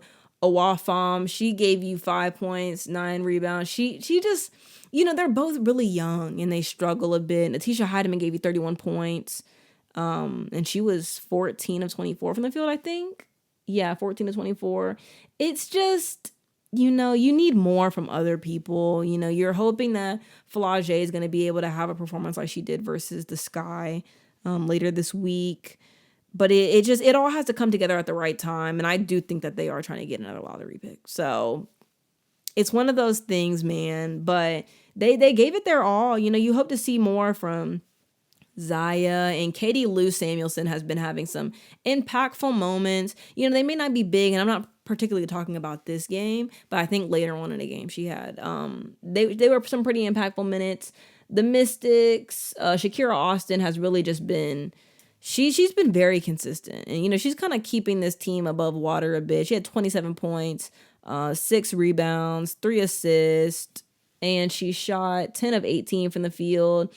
Kiki has been struggling a little bit, but she's still giving you double doubles. She had 12 points, 12 rebounds, 4 of 10 from the field, but you can live with that. She's a younger player. Sonia Citron, 19 points, 4 rebounds, 3 steals, was 7 of 13 from the field. Lauren Betts even, I think, she's been having some pretty good games here and there. Obviously, like, she's not going out there and giving you 20, but you can live with getting 11 points from Lauren Betts. And I think that also she's kind of figuring things out in those minutes that she gets as well. So, I'm never going to do too much on Lauren. I think somebody had asked in the live earlier today, what people's thoughts were on her. And I feel like she's definitely better than how she started the season.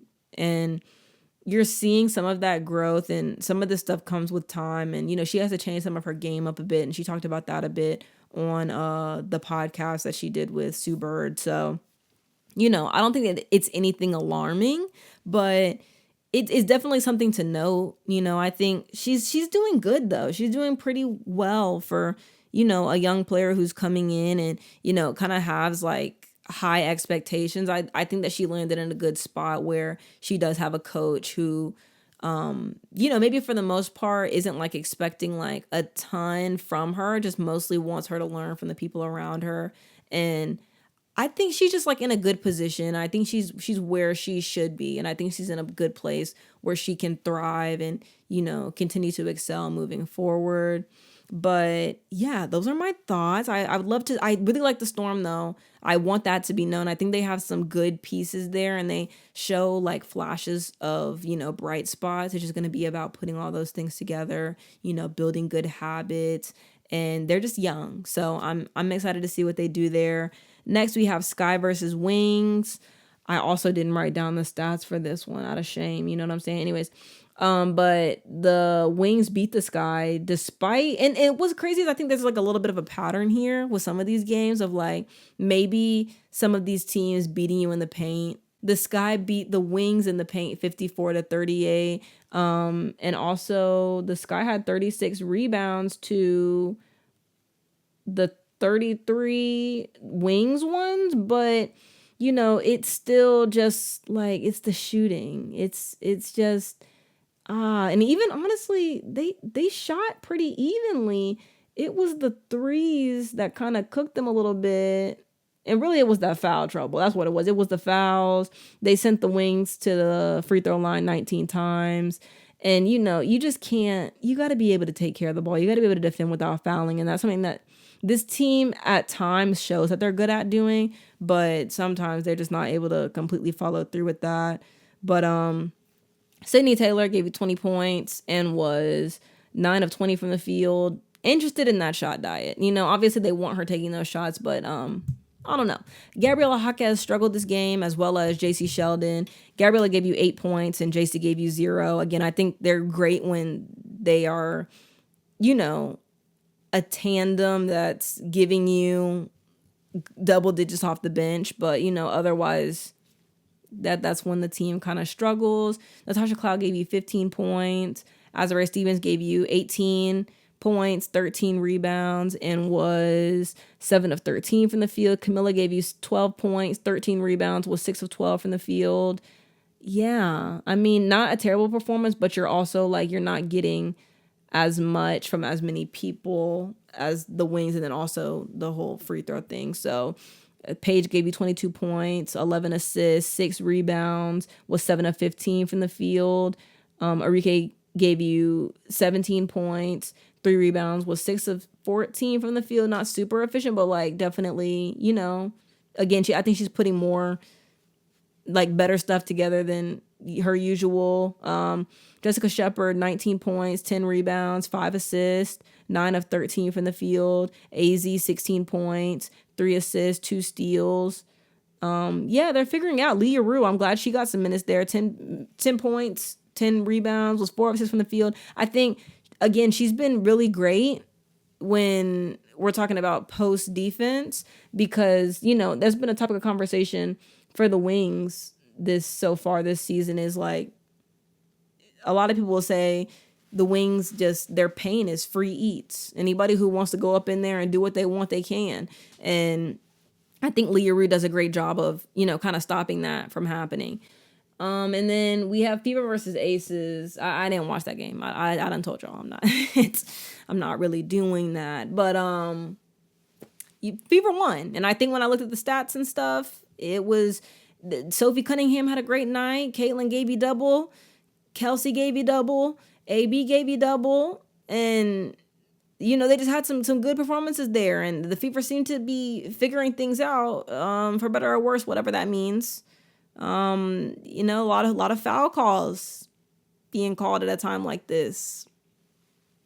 I'm not going to have the conversation, but come to your conclusions on that between the Adam Silver of it all and the Congress of it all. Find your conclusions, read between the lines. Anyways, on Monday, 2 games. The first, Sparks versus Dream. The Dream beat the Sparks 101-92. Really needed that, okay? Bounce back game for them. The Dream's defense started out tight in the first quarter, had some good steals, getting in passing lanes, putting pressure on ball handlers.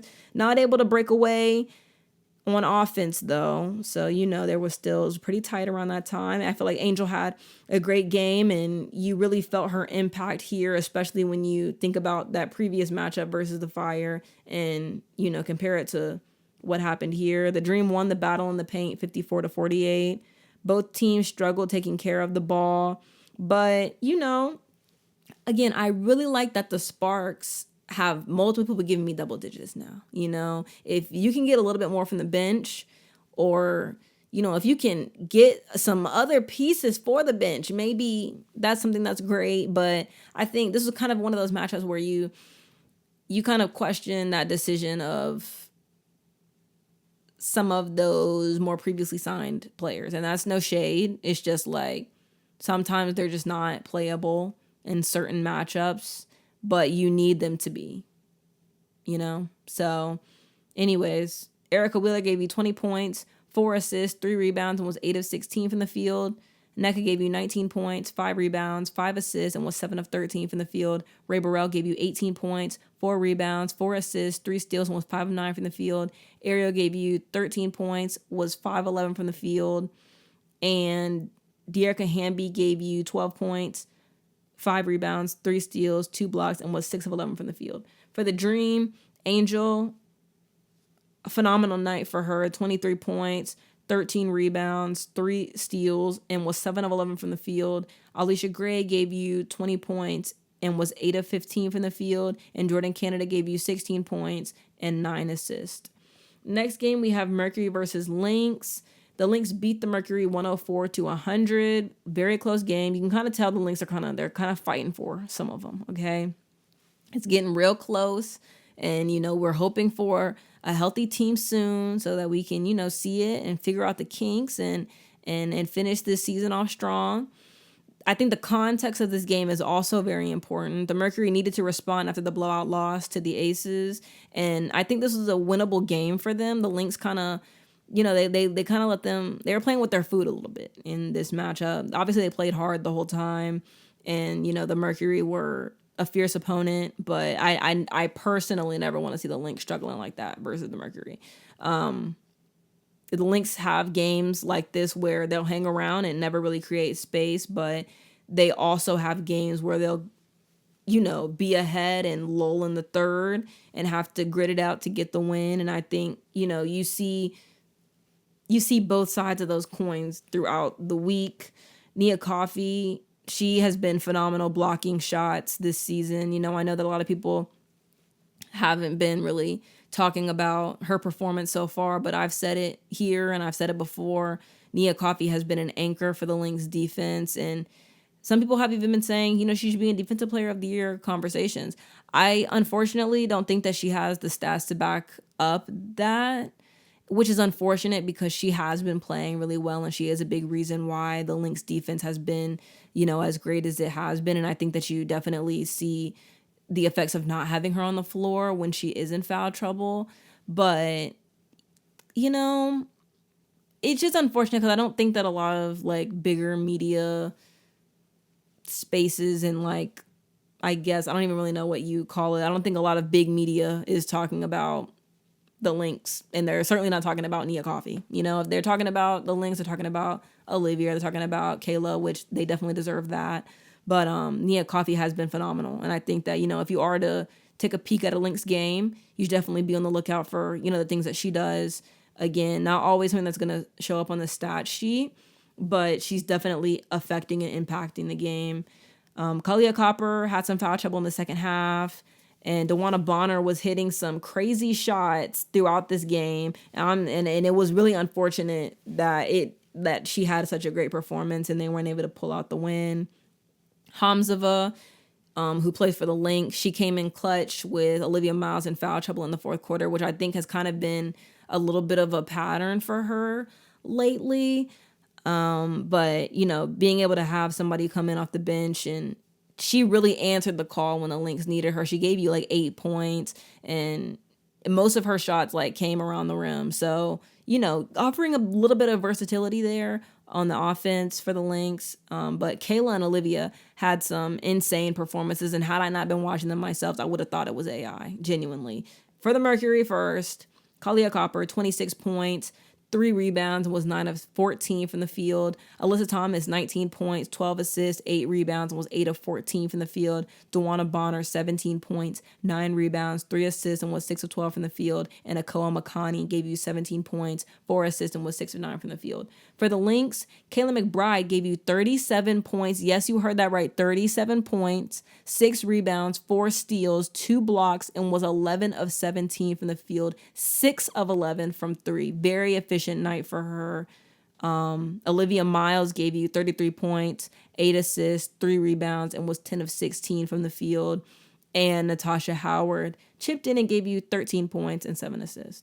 On Tuesday, there were 2 games. The first was Fire versus Sun. The Sun beat the Fire 90-87 camp game. It was very early, which is why I was able to watch it. Okay.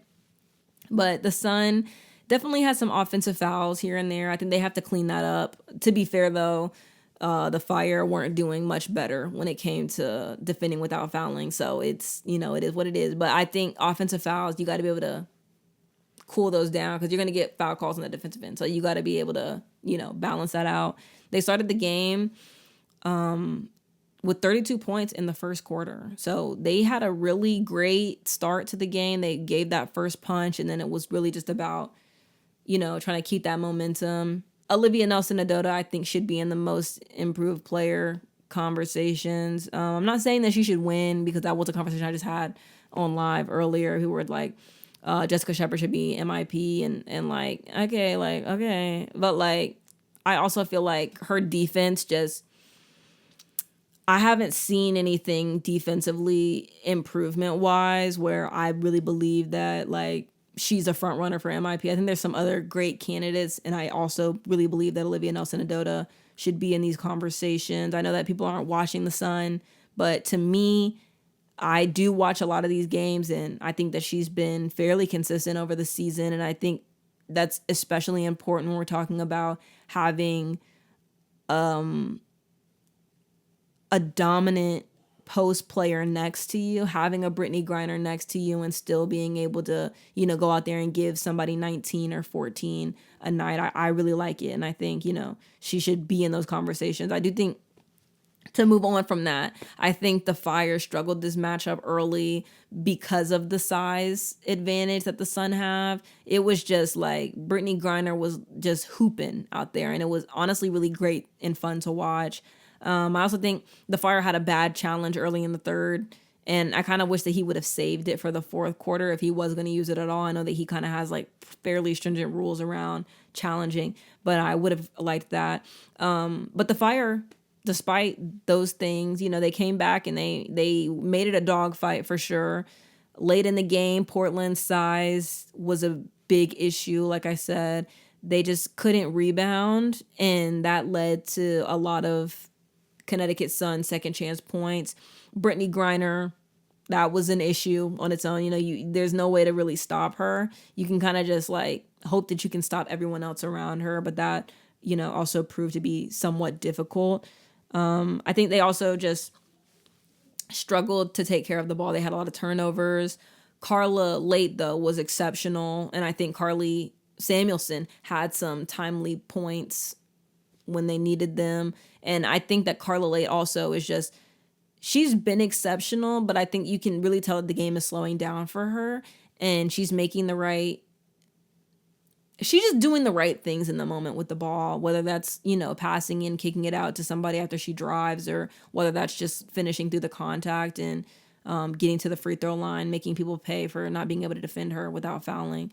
But the Fire did well getting to the line in the fourth quarter. It was a very tense start to the fourth quarter. The Sun kind of struggled with fouling, but I think also the announcers had said they were like 5-4 when they led for the first three quarters in games. And obviously that's not a great stat. So they definitely had something to prove tonight, or that night, or that day, really, because it was a camp game. But they proved it, and they were able to get the win. There were some offensive droughts, but ultimately they were able to pull out the win. For the Fire, Carla Lake gave you 18 points, 6 assists, and was 6 of 11 from the field. Megan Gustafson gave you 15 points, 5 rebounds, and was 6 of 12 from the field. Emily Inksler gave you 14 points, 7 assists, 6 rebounds, 3 steals, and was 5 of 12 from the field. And Bridget Carlton chipped in with 12 points, 3 rebounds, 3 assists, 3 steals, and was 5 of 11 from the field. For the Sun, Aaliyah Edwards had a great night, 21 points, 8 rebounds, and was 9 of 13 from the field. I think if she can stay healthy, I'd really love to see what this team can do with her as a backup big. Brittney Griner, again, like I said, exceptional performance, 20 points, 6 assists, 4 rebounds, 2 blocks, and was 8 of 11 from the field. Olivia Nelson-Adota, 16 points, 6 rebounds, and was 4 of 9 from the field. And Lila LeConte gave you 14 points, 8 rebounds, 3 assists, and was 6 of 11 from the field. And then Charlize Ledger-Walker, again, gave you 4 points, 7 assists, 4 rebounds, and 3 steals. May not have been super impactful offensively, but you feel her impact on the game when you watch it. And even if you look at the stats, really great game for her. Next game we have Mystics versus Tempo. The Mystics beat the Tempo 79-62. Shakira was hitting some crazy shots in the post. Lauren Betts also had some good minutes here, and also in previous matchups this week, like I had noted before. The Toronto just didn't shoot the ball as well from the field and lost the battle in the paint, 52-22. And they also lost in those second chance points, 20-3. And they also struggled to defend without fouling. And I think some of their typical offensive stars struggled from the field, namely Marina, Maria, and Yuskaida. So, if those 3 aren't really hitting the shots, unfortunately, the Tempo just aren't going to win games, especially right now with them not being fully healthy. But the Mystics Kiki gave you 25 points, 14 rebounds, and was 9 of 24 from the field. Shakira Austin gave you 17 points, 10 rebounds, and was 7 of 14 from the field. And Michaela Onyenwere gave you 15 points, 5 rebounds, 3 assists, and was 5 of 9 from the field. For the tempo, Julie Alaman gave you 15 points and 5 rebounds, and Niara Sabali gave you 13 points and 4 rebounds. On Wednesday, there were 3 games. Storm versus Sky. The Sky beat the Storm 95-90. I was impressed with Chloe Bibby's performance this game. I also felt like Flau'jae had some really great looks, and I would really like to see her play with that level of intensity and confidence way more often. And I think like once we do start seeing that more consistently, I think, they're going to be in good shape. Katie Lou Samuelson had some impactful minutes this game. And for the Sky, they let the Storm back into the game, but they were able to close it, which is something that you can't always say about the Sky. They shot the ball better from the 3-point line, and the Storm won the battle in the paint 56-46 and on the boards 45-29. And I really do genuinely think if they can knock down more of their shots, they'll be in good shape in the seasons to come. Again, I think they are trying to tank, so there's a certain level of things to this. I don't think they'd mind a win every now and then, but damn. Anyways, for the Storm, Flau'jae gave you 25 points, 6 rebounds, 4 assists, and 3 steals, and was 11 of 17 from the field. Dominique Malonga gave you 16 points, 12 rebounds, 4 assists, 2 steals, and was 6 of 16 from the field. Awa Pham gave you 14 points, 7 rebounds, 3 assists, 2 blocks, and was 6 of 15 from the field. And Jade Melvin and Katie Lou Samuelson combined for 22 points. For the Sky, Azare gave you 20 points, 8 rebounds, 4 assists, and was 8 of 16 from the field. Sydney Taylor gave you 17 points, 5 rebounds, and was 7 of 15 from the field. Chloe Bibby gave you 14 points, 4 assists, and was 5 of 11 from the field. And Natasha Cloud gave you 13 points, 6 assists, 4 steals, and was 3 of 5 from the field. Next game, we have Sparks versus Lynx. The Lynx beat the Sparks 96-87. For the Lynx, in this matchup, there was no Dorka Juhas, and for the Sparks, there was no Kelsey Plum. But Cameron Brink did make an appearance here. For the Sparks, they opened the game up, making some good passes and even playing some fairly intense defense and forced some tough shots for the Lynx. They had a good little lead on them at the beginning of the game. Ray Burrell is just playing some really great basketball right now. She still has, some occasional plays where it's like, girl, what we doing? But most of the time, though, exceptional hoops. This is a game where Ola Kosu was working very hard on that first quarter. I loved her minute. She gives up height in the paint. She's playing out of position at the 5, but she makes up for it with her athleticism and her heart and her hustle. Shout out Big Kosu, okay? Anyways, for the Sparks, the starters were definitely their best lineup. You can definitely tell throughout the course of the game when they would start, losing leads, or when the Lynx would start building on their lead. It would be because, some of the starters weren't in there. But again, they're doing some nice things. It's just about putting it all together. For Olivia Miles, she was in some foul trouble and has been in foul trouble lately, and that has become a bit of a problem. But again, like I said before, Hamzova coming in and playing that backup point guard role instead of Courtney, I think definitely takes some of that pressure off of Courtney. I also think Olivia is rubbing off on this team as a whole in a very good way, in a positive way. There were some passes that I think people would have been afraid to make a year ago, or even in other offenses, if they were a part of other teams, maybe they would have been afraid to, make some of these bounce passes, or to, try to get it in the paint and thread the needle. And I think Olivia's vision has really just changed this team for the better, and it's been very exciting to watch. And the minutes that she's not there, you see some of these players taking more risk and, honestly being rewarded for it. So, I think this team has done a really great job of, just taking Olivia in and, just letting her kind of do what she does and be a leader and a point guard for this team. And also, I do want to shout out Sylvia Fowles, because I watched her after the Fire versus Lynx game.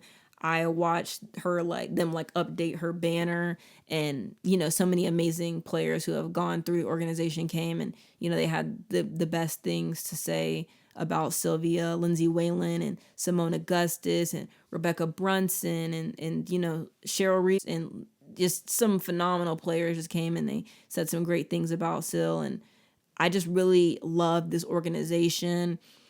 And I just love that so many former players, and even players who are still active and maybe just not on the team, how when they come back to Minnesota, they're just accepted with open arms, and the fans still love them. The team loves them. And, it's just so great, so wonderful. And I know that people, they have things to say about the admin and some of the messiness there, and people don't want the Lynx to win and stuff. But I think one of the players, I don't remember exactly who said it. I don't know if it was Simone. I think it was Simone Augustus. Or I don't know if it was Sylvia. It was Sylvia for sure. I think she was talking about, when you put that Lynx jersey on, there's always going to be people who root against you, and don't want to see you win. And, to be a Lynx is one of the best things that, has happened to her, and that's home and everything. And I don't know, I felt something during those speeches, even down to Cheryl. Cheryl had called the team out for poor defense.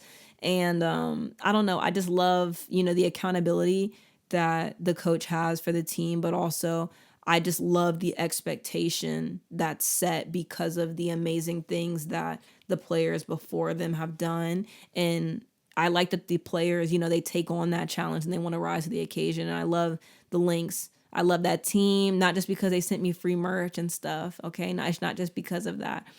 I just love that, players want to come back as fans, and they want to come back as coaches, and they want to, celebrate what this team has done and what Cheryl has done for the organization. So I just love them. And shout out Minnesota, man. Shout out Sylvia Fowles on the updated banner, Hall of Famer. Big dub for the Lynx. Anyways, for the Sparks in this game, Ray Burrell gave you 24 points, 4 rebounds, 2 assists, and was 8 of 14 from the field. Nneka Ogwumike gave you 23 points, 12 rebounds, 5 assists, and was 10 of 16 from the field. And De'Erica, and Cameron combined for 30 points. Again, if you can duplicate that with KP back in the mix, you'll be pleased. You'll be very pleased. For the Lynx, Kayla McBride gave you 24 points and was 8 of 16 from the field. Courtney Williams gave you 19 points, 4 assists, and was 7 of 13 from the field. Olivia Miles gave you 18 points, 5 assists, 4 rebounds, 3 steals, and was 7 of 14 from the field. And Natasha Howard gave you 10 points, 10 rebounds, 6 assists, 3 steals. I really love that. Look at that. Next up, we have the Valkyries versus Fever. I watched this game. At least the second half. I watched the second half because I was at work. And then I drove home and I was doing stuff, living my life. And, I was watching the dog because we're watching my grandma, but we're also watching my uncle's dog. And that dog bad as hell, first of all. Anyways, but he was low-key distracting me. But the Valkyries won this game 88-75. The Valkyries outscored the Fever every quarter but the third. And I'm not going to lie, it got a little tight towards the end there. But the Valkyries were able to, retain the lead there, and they were able to lock in and get the win. I've been a little bit disrespectful of the Valkyries this season. I won't deny they're on to something for sure. I said this before, of course. Everybody is comfortable in their role and they know what they need to do for this team to be successful. And I think that that's something that not every team, even the best teams in the league, can say. And, you can just really see the camaraderie there for the team, and they know how to go out there and get it done and to make it tough every single night for their opponent, and they show up every single game. And so, I may not love watching their games because sometimes I do get a little bit bored, you know what I'm saying? Because they be holding every team to damn near 35 points before the half. So I get a little lulled into sleep, a little bit. But phenomenal team, regardless. For the Valkyries, Gabby gave you 16 points, 3 rebounds, 3 steals, and was 6 of 12 from the field. Caitlin Chin gave you 14 points, 3 assists, and was 5 of 5 from the field. She's been phenomenal off the bench. Definitely somebody who's in the MIP conversations. Tiffany Hayes gave you 13 points and was 3 of 4 from the field. Kayla Thornton, 11 points, 8 rebounds. And Janelle Salon, 12 points and was 4 of 7 from the field. For the Fever, They did well getting second chance points. They did. There were some notable performances here. Kelsey Mitchell gave you 20 points. 4 assists, was 7 of 16 from the field. Aaliyah Boston, 15 points, 7 rebounds, 2 steals, and was 6 of 11 from the field. Lastly, on Thursday, one game. The other one was canceled and has been rescheduled for Tuesday. No, not Tuesday. It's literally coming on today, July 20th. Liberty versus Wings. That game's coming on. Thursday, though. Fire versus Mystics. I actually got home late. And so by the time I turned the game on, it was basically over. The Fire were taking it. And then I went back and watched it right before I recorded. So anyways, Fire beat the Mystics 75-56. The Fire were just hitting shots really early on. I enjoyed the early minutes of Carla versus Georgia. That was a really great matchup, especially because they are similar in size. And so I think in order for Georgia to be a really great player, she's going to have to, because of her size, going to have to play in a similar play style as Carla. So if she can start finishing a little bit more, or I don't know if she's going to be like doing like jump shots. I don't know what the vibe is there, but I do think that was a really good litmus test for me to see where Georgia is. I know that people are like really hard on Georgia, and I know that people are honestly really hard on the Mystics because they don't have a vet and XYZ and all these other things. And I do think they need a vet. That's fair. But I do, at the same time, I don't really know if I believe they're going to go and do that because Sydney Johnson is the coach and GM right now. So I don't know, we'll see what happens, play it by ear. Again, very fun team, but they are like a team that does look inexperienced at times. The Fire did well getting shooters open. Their unselfishness really shined in this matchup, as well as the aggression on offensive boards. The Mystics struggled early to get shots to fall because the Fire's defense was so good. They never really let them get set up, even in transition, and they just, the poor things. They were out there trying, though. They were trying so hard. Carla Late did well getting to the line, but also finishing through contact and making them pay for the fouls at the free throw line. I like the full court pickups that the Fire did here and there. I thought that was really great, kind of forcing the ball out of some of the people who are more comfortable and can kind of do something with it, kind of forcing them to, switch things up. Frieda Bühner had a good game. The Fire forced a lot of turnovers of different varieties. Sometimes it was just disruptive defense in passing lane. Sometimes it was forcing shot clock violations. Sometimes it was trapping bigs in the corner. It was honestly some pretty beautiful basketball. And I think that obviously that's the goal. You want to see that level of basketball be played. I will say I enjoyed the Fire's ball movement between the guards and the post. But, they win this matchup because the Mystics struggle to match their intensity, but also because they can't really take away some of the things that some of the top teams in the league can, like no shade, but like I think some of these more experienced coaches, they see what the Fire are doing and they're able to take some of those things away, or, when they call a timeout, they're able to, draw up some plays that they can make happen. And I think that that's where the Mystics really struggle at times is, yes, that youth and that inexperience in certain moments, but it's also what is your counter to some of this stuff. They're taking this away, so now what do we do? And, it's just going to be a growing pain thing for them. But yeah, I did want to note that the Mystics couldn't make them pay at the line also.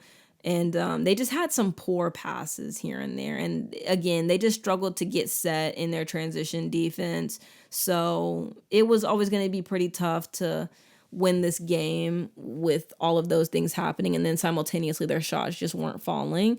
Both teams were pretty evenly matched in the paint, but ultimately the Mystics beat the Fire on the boards, but they shot the ball so poorly from the field that none of the extra little things that typically tip the scale in your favor to win games had much of effect on the outcome.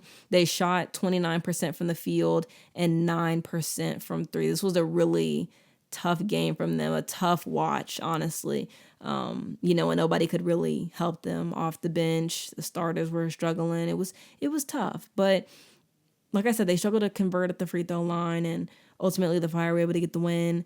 Nobody really did anything too crazy for the Fire, but they were effective and not letting the Mystics get anything going. Carla Lake gave you 14 points, 5 assists. She was actually 5 of 12 from the field. So it wasn't even like, again, it wasn't a crazy night per se from anybody, but they just did a really great job on defense. And they, when somebody was past the ball, they shot it and they hit it. Sarah Williams gave you 12 points, 5 rebounds, and was 5 of 6 from the field. Sarah Ashley Barker gave you 10 points, 7 rebounds, 4 steals, 2 assists, and was 4 of 7 from the field. And Emily Inkster gave you 8 points, 5 assists, 3 rebounds, 2 steals. And for the Mystics, I'm only going to, out of respect, I'm only going to talk about one performance, and that was Shakira Austin, who gave you 19 points, 9 rebounds, 4 assists, and 2 blocks. I appreciate y'all so much for sitting with me for however long that you did. I see that my footage is already 2 hours and 9 minutes, so I'm gonna go ahead, and I'm glad that that's done. I appreciate you guys so much for sticking with me through everything.